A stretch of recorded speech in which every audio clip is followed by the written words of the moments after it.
So we are seeing widespread cancellations again today, but the main problem, which we've seen all the way through the weekend, is EasyJet in and out of Gatwick Airport. Yes, we had particular problems actually at Luton yesterday with Wizz Air. That was due to an air traffic control failure, which saw a dozen flights diverted, including to places like Liverpool and Doncaster and France. And normally that would be absolutely the story of the day. But no, it was dwarfed by at least 80 cancellations on EasyJet, some other cancellations on Wizz Air, and as a result, tens of thousands of people this morning are stranded out of position a long way from where they need to be. And of course, that is causing immense stress for people who are due back, whether that's to start work, some people even missing exams because they haven't been able to get back. And I'm afraid the on-the-day cancellations continuing today.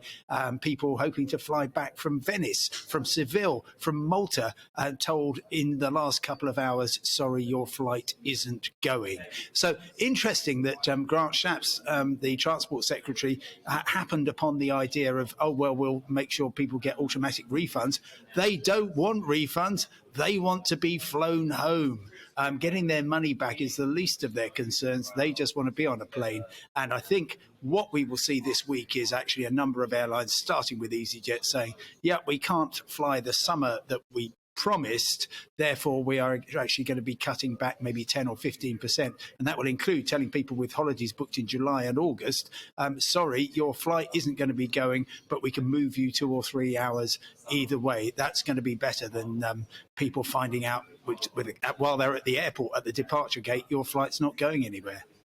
Simon, lots of chaos for lots of people that have been stranded, especially coming back after the half term. I've actually got a friend who had a Wizz Air flight cancelled yesterday. They spent the last 24 hours on trains across Europe trying to get home. But what are passengers' rights when it all goes wrong, Simon? What can people do?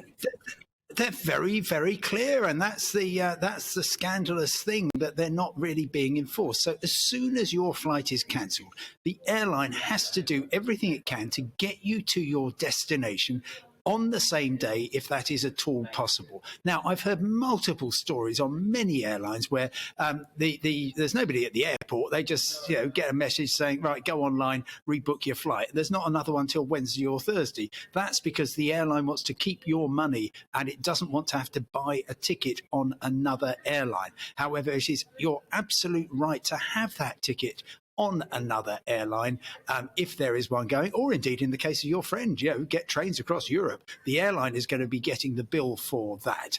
On top of that, you've got to have hotel accommodation until you can be properly on your way. And then there's the matter of cash compensation, although not everybody who had their flight cancelled this weekend is going to qualify. We did actually also have some pretty awful weather and some air traffic control restrictions. But the main thing is the airline has to help you to get back and pay for another ticket on another airline if need be.